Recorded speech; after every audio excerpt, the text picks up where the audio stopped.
Never in the history of America's Next Top Model has there ever been a finalist who was so controversial, so talked about, and so blogged about. If you Google her name and top model together, you get more than 400,000 search results. Almost 500,000 search results. I think you guys know who I'm talking about. Isis. Check her out.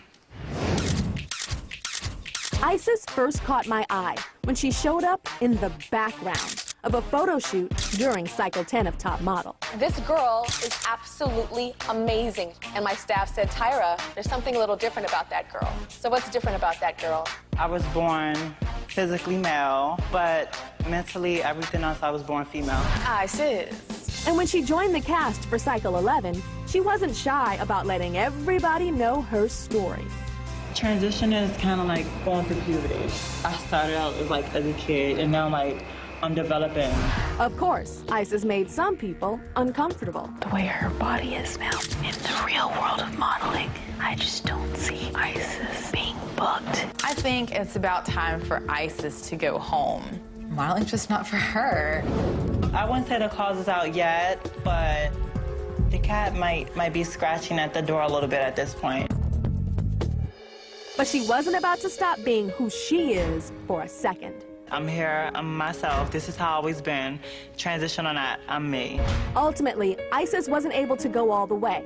But in her brief time on Top Model, she helped us all redefine what beauty really is all about. If you want to be a model, you can, and you're already an inspiration for the gay, lesbian, transgender, bisexual community. Okay, good luck. Thank you. You're so welcome. Thank you for giving me the opportunity to come here and shine. It was so many obstacles, but this experience was wonderful. I feel like I've developed a strong backbone. I want to go out there and make my dreams come true. Everybody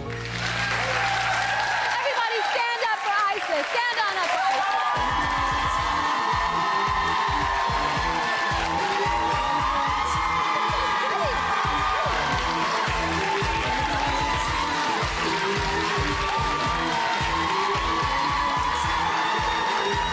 You look so pretty. I haven't seen you since you went home. Hi, everyone. I have not seen you since you went home. I like this hair on you. Thank you. She's trying to steal my hair. I'm going a little better. We did a photo shoot, Cycle 10 of America's Next Top Model. Now, Isis was not a contestant on Top Model at that time. The theme of the photo shoot was homelessness. I wanted to show that homelessness can happen to anybody. So what we did is we had our top models dress as homeless girls, and we had real homeless girls dress in high fashion haute couture.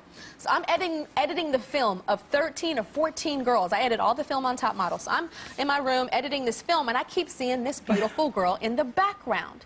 And she's doing these beautiful poses and all these couture poses. Meanwhile, the girl in the foreground of the picture, the new top model girl, is all stiff.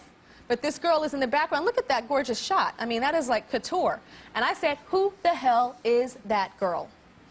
And then that's when they told me that that girl was not born a girl. And I was like, oh my gosh. And I wanted this girl on Top Model, and they said, you weren't born a girl. Mm-hmm. That picture changed your life, or those pictures changed your life. How did you end up in that photo? Because that means that you were homeless. Mm-hmm. At the time, I guess people always think that that was fake, but at the time, for a year, I was homeless.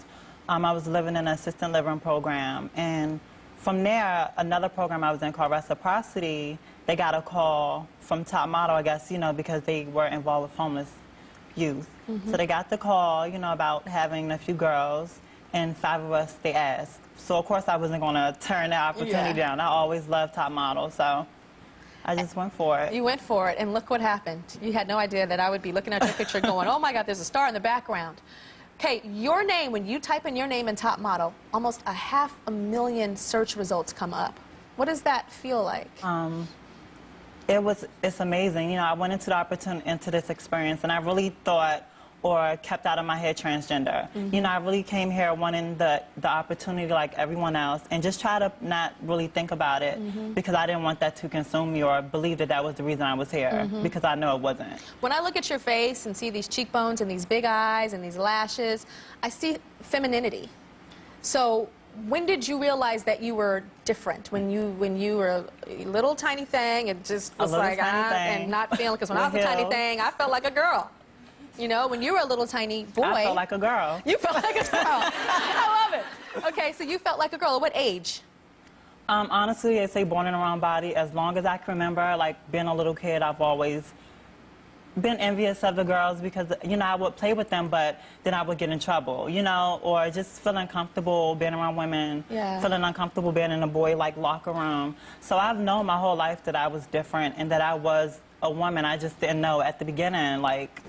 And I know, I understand, like you would go to the bathroom and feel really awkward as a little boy. Always going to like the stall because I was like, I don't belong in here.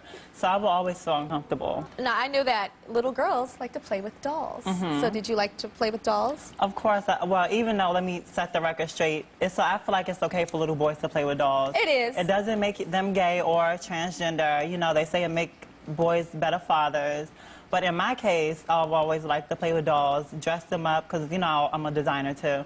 So dress them up, but I would always get in trouble. So then one day I convinced my mother's boyfriend at the time to give me a female action figure. So which action figure was that? It was Xena at the time. Well, I wanted Storm, but then I got the Xena. Oh, that's very clever. It was Xena, and, like, you could take off her clothes. Like, she had on another outfit underneath. It was another outfit, but you could take off her, change her outfit. And I was just like, it's an action figure. Can I get it? So from then, you know, I just started collecting all female action figures. And did your mom ever think, like, why is my son collecting all these female action figures? No, because she knew I was, at the time, I wanted to be a comic book artist. I'm, you know, into illustrations and things like that. So I'm just like, you know, I'm a comic book artist. I like comics. I like toys, so that's the way I got around it. Now, I know when you were 14 years old, your mother had an office Halloween party. And tell me about that. My mother had a Halloween party, and I was smart enough to convince her for me to dress up like her. But I made her think it was her idea.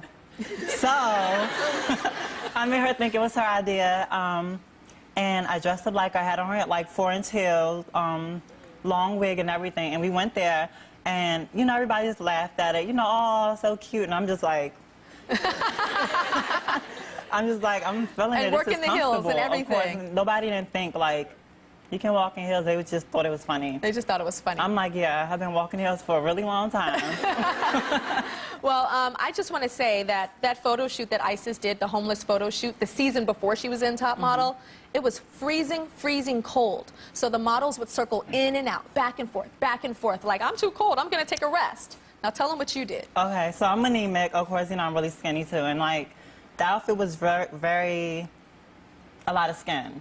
So I stayed out there the whole 8 hours because I told myself. How many hours? 8.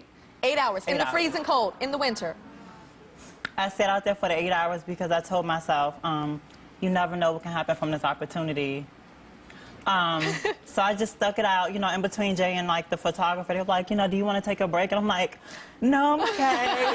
No, and then as soon as they're like, are you sure? I'm okay. As soon as they start shooting, I just start holding. And as soon as it was over, I started shaking. And I wanted you to tell that story because of the dedication. Transgendered, girl, boy, does not matter. That is dedication, and that will get you someplace. Yeah. We have Isis's mom here. When we come back, we're going to meet her mom. We'll be right back.